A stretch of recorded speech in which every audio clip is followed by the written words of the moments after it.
Hey everyone, welcome to another episode of The Dragon's Den. First thing you'll notice about this episode, I'm actually not in front of the super awesome Jacob patented board game wall, and instead I'm in front of this very nice geometric design in my own apartment because Jacob's in Poland for 2 weeks and he left me to my own devices. We'll see what we can come up with there.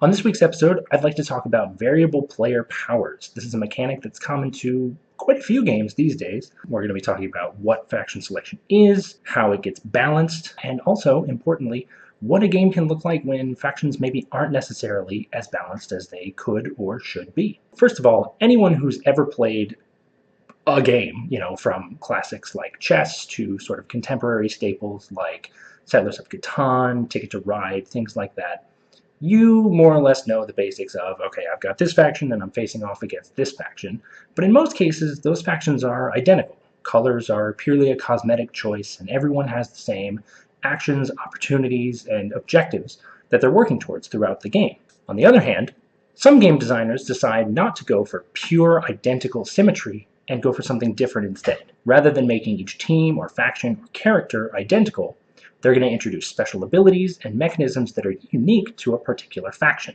Variable player powers represent an interesting challenge for designers, but also a rewarding one. By making each faction much more unique, it makes them memorable and really makes them fun to play. A perfect example of this is a game like Twilight Imperum. You've got factions in that game, each of which are doing basically the same sort of thing. They're trying to conquer the galaxy, but each of them is also slightly better at it in some very unique ways. These are usually themed around certain things that you'll encounter in the game, so things like technological advances, fleet maintenance, ground combat, things like that. Accordingly, one of the ways that designers use variable player powers is to highlight, to enhance the different strategies that you can take to get to a victory. Terraforming Mars is another perfect example of this. You've got lots of corporations that deal with all of the different resources, all of the different actions that you're going to be taking over the course of the game, and specializing in certain subsets of them in order to advance their own personal strategies. Both of these games are also excellent examples about how factions tend to be balanced in games that do decide to employ variable player powers. In TI, for example, factions like the Universities of Jolnar, the Sarl tribes, have abilities that are going to be used over the course of a game that can gradually but importantly and powerfully alter the outcomes. On the other hand, people like the Lizix Mindnet, the Embers of Muat, those factions are going to have just a very strong board state at the start of the game, and they're expected to come out swinging. So in this way, you can balance stronger powers versus stronger units, stronger board placement. Similarly, with Terraforming Mars, corporations like Credicore and Foblog benefit from a huge influx of resources in the early game, while corporations like Ecoline and the UN Mars Initiative, they're expected to more accelerate as the game goes on.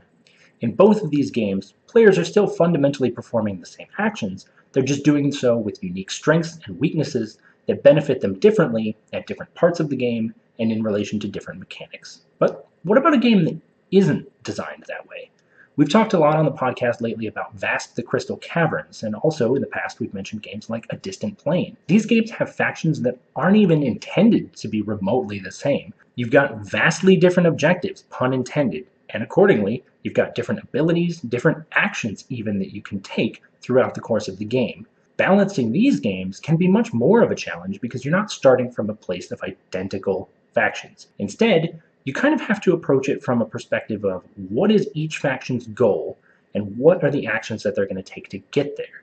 With these two examples that I just mentioned, Vast and Distant Plane, this is done extremely well and it makes the game very, very rewarding and extremely unique. So throughout this video, I've been using the phrase faction pretty broadly. Really what I'm referring to are options available for each player when they select what, or sometimes who they want to play. So in a lot of games, the ones that I've mentioned, also games like Scythe and Dragon Brew, faction is an appropriate term. But on the other hand, sometimes it can really just be a character with different stats and different abilities that they, as an individual, can use. In both cases, however, variable player powers serve the same primary function of making the player's options more unique and more enjoyable. One other thing that I do want to talk about before I sign off is what happens when some factions just feel weaker than others. Cosmic Encounter is a perfect example of this. The game has 50 races, so it's only natural that some of them are going to be weak or lackluster or just uninteresting. And so the question falls to players, about what you do when you get one of those races. In our group, we've adopted a house rule that actually says that you have to play each race once before you can play another race again. It's a really interesting way to sort of force players to play a lot of those less popular, less interesting, maybe less powerful races, and give you a broader overview of how the game works. On the other hand, some player groups might decide, you know what, that's too much trouble. Let's just say that if you get a race that you're unimpressed by or that we have as a group decided is less powerful, you can re-roll. Ultimately, it's all up to the players, and again, variable player power is all about making sure that players have a unique and fun experience. Well, that's it for me on this episode of Dragon's Den. Thank you for joining me for a look at variable player powers. Definitely let us know in the comments what sort of games you think have done an excellent job of implementing variable player powers, or on the flip side, what games you think haven't been so successful and leave you wanting more or better designed factions. As a brief reminder, the podcast is on hiatus for a few weeks, but do keep checking back on here for more weekly vlogs and also some streams. We're going to try to get some RPGs, so we'll keep you posted.